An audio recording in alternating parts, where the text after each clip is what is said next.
Welcome to Dance with Disease. My name is Ren. In 2016, my index finger started wiggling, which is great if you're training a dog, but I don't have a canine companion. And then the word Parkinson's came into my life.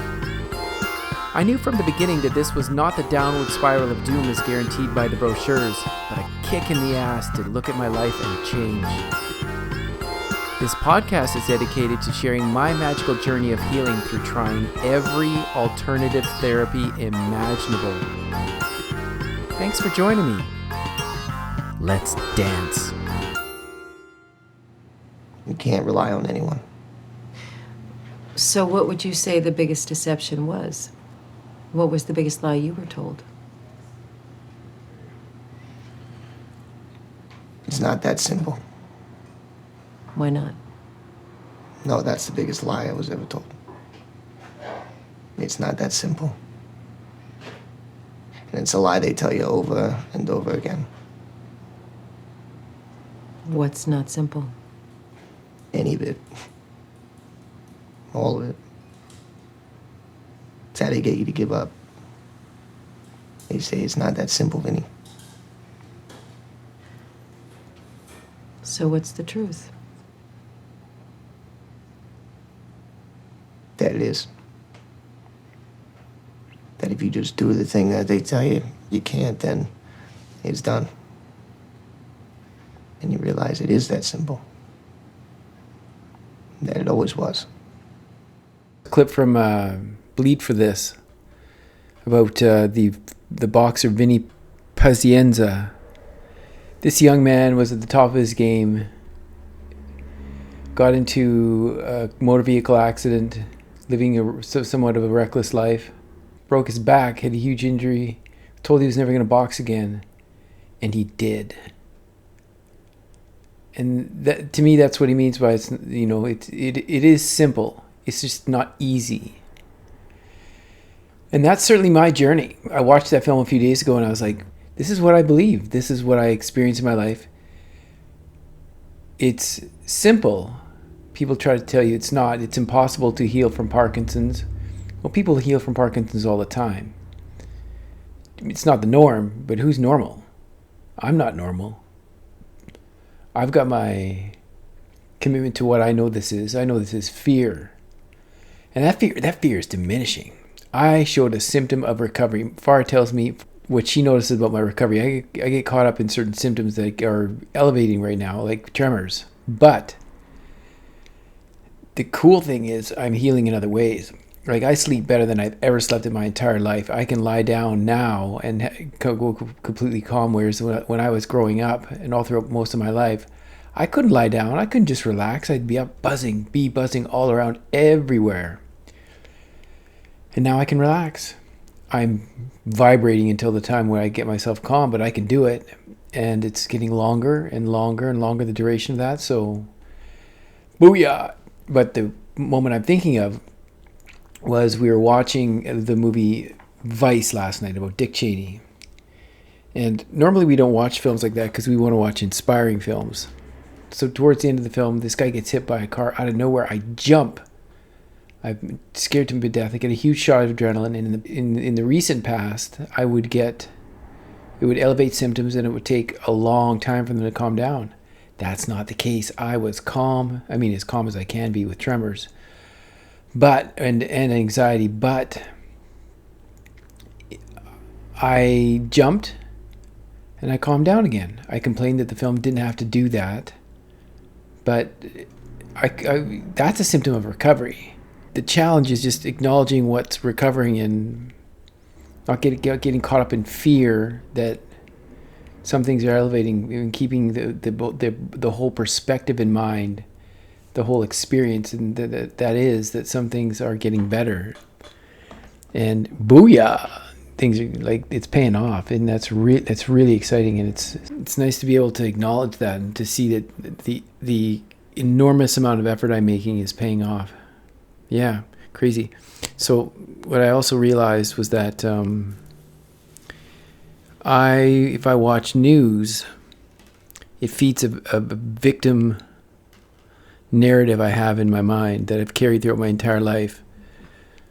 right wing or left wing news, it doesn't matter. Both just promote the victim. It's brutal. Brutal for me. Maybe you're okay with it. I'm not. I'm tired of playing the victim. I'm an expert at playing the victim, and I want no part of it anymore. As well as I don't want to be in the vicinity of victim.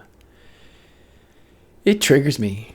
I get upset when I see people working the victim card. It just, because I know it.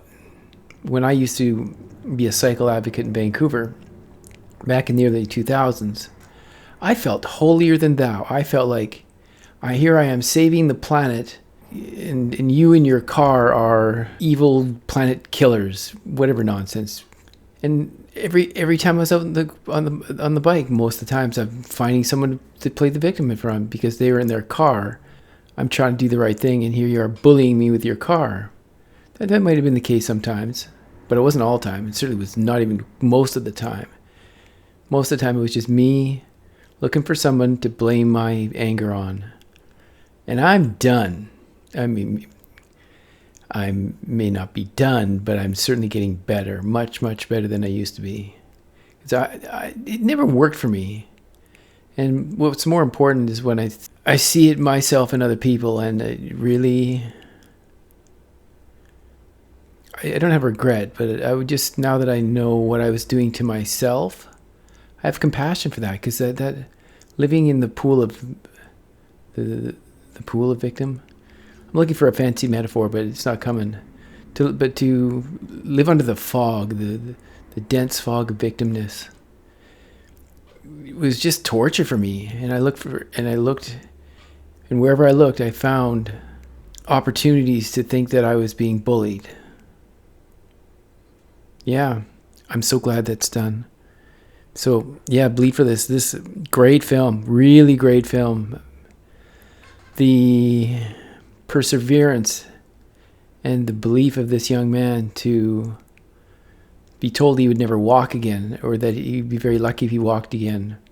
And he didn't do the drugs, and he didn't listen to voices outside him that weren't affirming what he knew to be true. Boy, that sounds familiar to me. I've also been watching other boxing films because I find films about sports heroes easy to identify with. When I was younger, I used to be reckless with my skull. You know, you didn't have a lot of data about head injuries back then. But now, to watch two men kick each other in the head, oh, that just seems so short-sighted. Yet it's a thing that men do. Certain kind of men will put their well-being on the side without looking at the long-term factors, and that certainly was me. I am so grateful to have grown up when I did, because if I was in the era of now and with my reckless mentality, I would have got into MMA. And with all that I know of how I behaved when I was younger, I would have gotten really hurt. Really, really hurt. I mean, I'm a little shaky right now, and that's certainly due to my recklessness as a young man. But I would have been over the top. Or parkour, or these big stunts. Like, I would have totally found myself into that sort of life and death, or permanent damage situation. I'm so grateful to be born when I was. Oh boy, for me, it's sort of like the best of the both worlds, where you get the access of technology but you also got to grow up as a kid. You got to play in the streets. You got to make mistakes. I think children are being robbed now, and not robbed.